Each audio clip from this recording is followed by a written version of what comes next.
Kita kembali juga perbincangan, sudah ada narasumber yang kita nantikan tadi, yaitu Bang Mardhani Alisera. Assalamualaikum warahmatullahi wabarakatuh. Selamat malam Bang Mardhani. Alhamdulillah. Baik, Bang Mardhani, kita soroti malam hari ini apa yang menjadi keputusan Istana untuk membentuk tim transisi, menjembatani pemerintah yang ada sekarang dengan pemerintah yang berikutnya. Karena memang misinya adalah berkelanjutan, kemudian juga penyempurnaan. Tapi dari pihak oposisi ataupun ada di luar pemerintahan nantinya begitu, seperti apa melihatnya hal seperti ini? Yang pertama memang ini kan terjadi ketika penetapannya sekarang ini bulan April, pelantikannya 20 Oktober. Betul. Ya katakan Mei, Juni, Juli, Agustus, September, Oktober. 6 bulan, masih 6 bulan, panjang kali lebar. Jadi kalaupun ada tim transisi, maka itu adalah kebaikan dari presiden incumbent. Karena presiden incumbent sebetulnya tidak harus memberikan hak eksklusif menyiapkan tim transisi. Karena mereka, Pak Jokowi khususnya, sekarang ini dapat amanatnya sampai 1 Oktober, sampai pelantikan yang berikutnya. Gitu. Nah, kalau ada tawaran seperti itu, sifatnya baik. Sifatnya baik, ya tinggal lagi-lagi pastikan bahwa semua berlangsung transparan dan akuntabel. Saya setuju kalau mau melanjutkan, monggo, kita akan tetap awasi, kita akan lihat mana-mana karena kajian terhadap IKN itu bisa buat bleeding pendarahan APBN kita. Ditambah lagi makan siang gratis, kalau full capacity itu 450 triliun bisa problem juga. Ada cerita Pak Prabowo mau naikin gaji guru, niatnya baik semua gitu. Tetapi itu semua harus dipertimbangkan. Kita bukan mencari baik buruk, kita mencari yang lebih baik, bahkan yang terbaik. Lawan dari yang terbaik itu yang baik. Gitu. Tapi apakah memang perlu Bang adanya tim transisi seperti ini? Toh kan juga tadi disinggung juga oleh Bang Doli. Bang Doli katakan tidak perlu semestinya karena para ketua umum parpol Koalisi Indonesia Maju ada juga di kabinet yang sekarang. Demikian juga dengan Pak Prabowo sebagai Menhan yang sekarang. Tapi kalau menurut Bang Mardhani, apakah perlu memang dibentuk tim transisi ini? Lagi-lagi kalau buat saya niatnya baik. Memberikan gini, jangan sampai decoupling ya. Decoupling itu mensana in corpore sano. Pak SBY dan Pak Jokowi contohnya. Pak SBY itu punya program bagus MP3EI itu loh. Ya, Master Trend Pengembangan Perekonomian Indonesia, ada 6-7 koridor. Tiba-tiba Pak Jokowi beda 180%. Gitu. Walaupun itu lagi-lagi walaupun sudah ada tim transisi, pengambil keputusannya tetap presiden terpilih yang dilantik 20 Oktober 2024. Iya. Dan kalau tadi niat baik, monggo saja. Tinggal jangan sampai terjadi quote and unquote akuisisi kemenangan presiden yang sekarang oleh presiden incumbent. Karena di tim transisi itu kita, makanya tadi saya bilang harus transparan dan akuntabel. Sehingga semuanya terbuka. Jangan sampai misal presiden yang akan dilantik tuh sebenarnya tidak ingin melanjutkan 100%. Ada, misal IKN mungkin ingin diperlambat, misal gitu lah. Mungkin karena ruang fiskalnya pendek ya. Bu Sri Mulyani ketika di Komisi 11, bagaimana dengan makan siang gratis? Karena kajiannya itu kalau 80 juta dengan tiap bulan tuh 20 hari efektif, masing-masing 15.000 rupiah itu makan siangnya, itu angkanya bisa hampir 400 sampai 450 triliun, itu besar sekali. Sementara di programnya Pak Jokowi sekarang, program ini nggak ada. Berarti kan harus ada yang dibuang nih salah satunya, biar program ini bisa fit in, bisa masuk. Kecuali kita mau melebarkan defisit. Undang-undang Keuangan Negara membatasi defisit kita 3%. Kalau lebih dari 3% berbahaya. Apalagi kalau sekarang dolar lagi agak menggila, gitu. Nah agak repot. Nah pastikan bahwa tim transisi ini lagi-lagi jangan mengaborsi kemenangan presiden terpilih yang punya ide gagasan sendiri. Tapi kalau dua-duanya saling transparan dan saling tahu mana yang terpenting, tidak terjadi decoupling. Agak mulus, jangan sampai kayak perpindahan gigi dari satu ke duanya tuh gudrak aja. Tapi mulus, dengan demikian mungkin efeknya kepada ekonomi justru ikin positif. Oke. Atau mungkin Bang Doli ini juga bagaimana kemudian istana ini membentuk tim transisi, Pak Jokowi masih belum teryakinkan sepenuhnya bahwa semua yang dilakukan, semua yang dikerjakan saat ini akan dilakukan juga secara berkelanjutan, full, tidak ada yang diperlambat oleh pemerintah berikutnya. Jangan-jangan karena itu. Ayo Pak Ketua. Bang Doli. Soal masa transisi itu. Ya, halo. Ya, silakan Bang Doli. Silakan. Bisa kedengaran? Ya, terdengar sekarang Bang Doli. Saya belum bisa memastikan ya soal ide lahirnya pemerintahan di masa transisi ini, apalagi itu dari kalangan istana. Biasanya kalau kemudian muncul ada pemerintahan di masa transisi itu adalah dari pihak yang memenangkan pemilu, kira-kira begitu. Nah, kalau kemudian kita, jadi saya kira begini, sebenarnya kan juga pemerintahan sekarang ini sudah banyak juga memperhatikan program-program yang akan dilaksanakan oleh, yang pernah disampaikan oleh Pak Prabowo dan Mas Gibran. Contohnya misalnya tadi soal makan siang gratis ya. Dalam beberapa bulan terakhir ini kan itu ya memang dimotori oleh Pak Erlangga ya sebagai Menko Perekonomian, itu melakukan uji coba atau simulasi ya di beberapa daerah tentang pelaksanaan program makan siang gratis. Nah, kemudian juga waktu kemarin di pembahasan soal masalah anggaran APBN 2024 ini itu juga sempat dibahas di rapat kabinet gitu.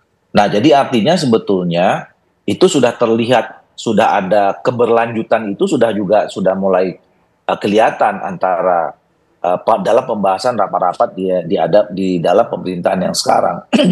Nah, jadi sebenarnya ya tergantung sekarang kan nanti tinggal antara Pak Jokowi dengan Pak Prabowo ya, antara presiden yang akan berakhir masa jabatannya dan kemudian presiden yang akan melanjutkan pemerintahan ini 5 tahun ke depan gitu. Apa penting atau perlunya pemerintahan masa transisi itu yang menurut saya.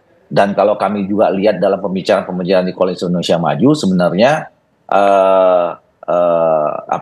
dengan program keberlanjutan ini tidak perlu dibentuk adanya pemerintahan transisi, karena ini kan tinggal melanjutkan saja. Gitu. Iya, baik. Apa sih sebenarnya kekhawatiran istana sehingga kemudian harus membuat tim transisi seperti itu, Kang Ujang? Tadi Bang Mardhani sangat husnudon ya melihat itu.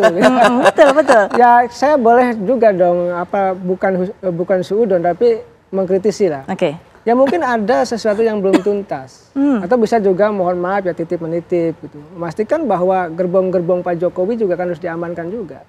Dalam konteks pemerintahan ke depan kan bisa jadi. Saya kan tadi di awal di segmen pertama mengatakan bahwa 2014 yang membentuk Jokowi bukan Pak SBY, dipertegas oleh Bang Doli kan, ya, betul. Presiden yang menang.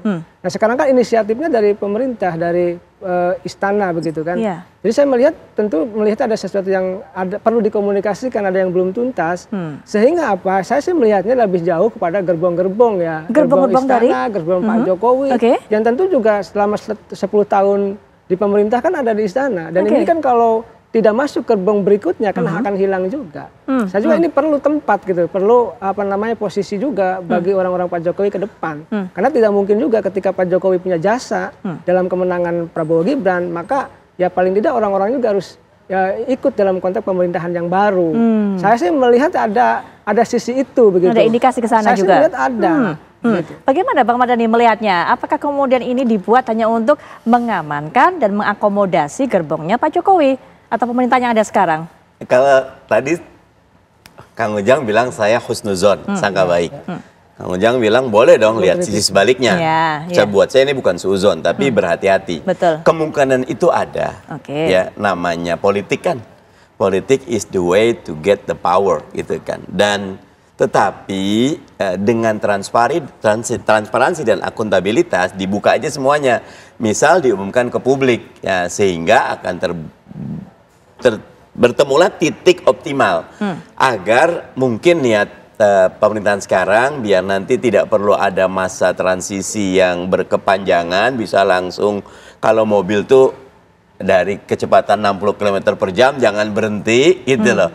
Ke gigi 0 nanti lama lagi gitu. Lanjutin aja tinggal 60 70 itu niat baiknya. Tetapi di setiap niat baik ya selalu ada peluang fraud ya. Niat BLBI bantuan langsung likuiditas Bank Indonesia itu niatnya baik untuk jaga. Tapi 2 tahun sudah itu 85% tidak tepat sasaran. Nah, kita kemarin COVID itu tinggi sekali, belum ada audit yang lebih detail. Jadi segalanya kalau bahasanya itu daerah remang-remang itu disitulah setan bermain.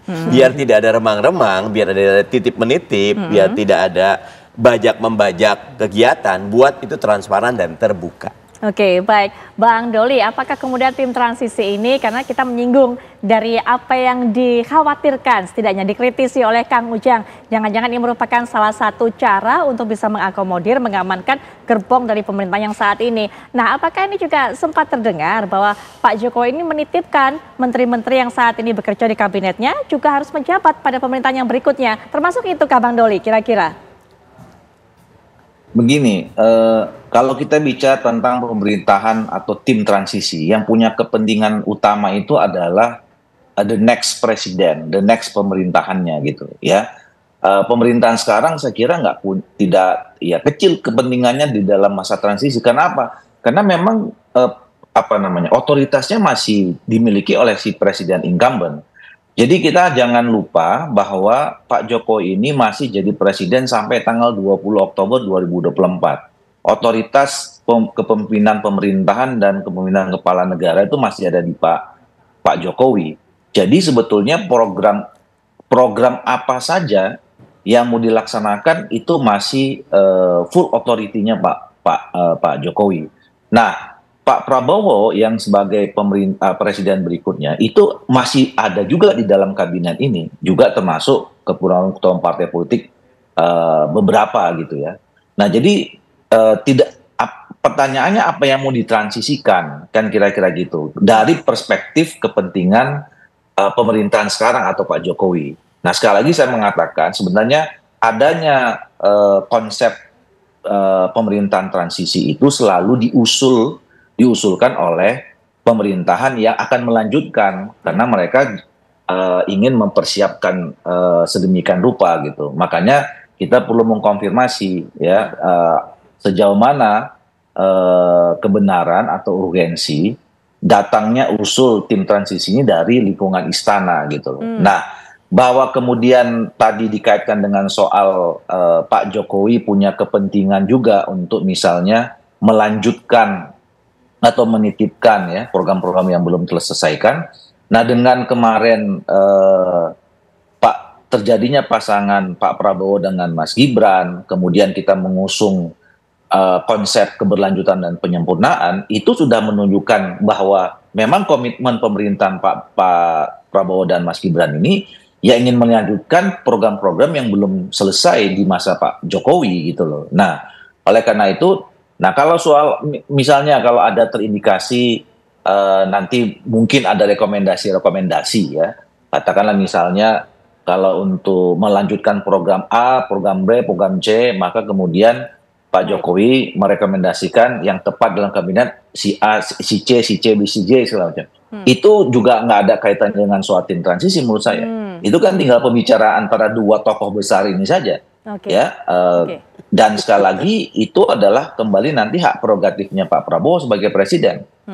Semua orang bisa memberikan rekomendasi, termasuk Pak Jokowi, ya. Tetapi at the end, final decision-nya itu adalah di Pak Prabowo sebagai presiden yang mempunyai hak prerogatif gitu. Jadi menurut saya kembali ke soal tim transisi ini, rasa-rasanya ya Pak Jokowi nggak punya kepentingan dengan ada tidaknya tim transisi ini karena dia sampai 20 Oktober masih presiden gitu, masih bisa, dan Pak Prabowo yang sebagai sebagai presiden terpilih masih jadi Menhan, ya Pak Erlangga masih jadi Menko Perekonomian gitu, ada Pak Ahy jadi menteri ini nah jadi saya kira ini yang harus kita dudukkan. Gitu. Oke, baik. Pak Jokowi nggak ada kepentingannya, tapi bagaimana dengan isu tadi yang sempat saya lontarkan? Tapi nanti kita tahan dulu, Kang Ujang bisa berikan komentar. Tapi setelah jeda berikut ini kami segera kembali sesaat lagi.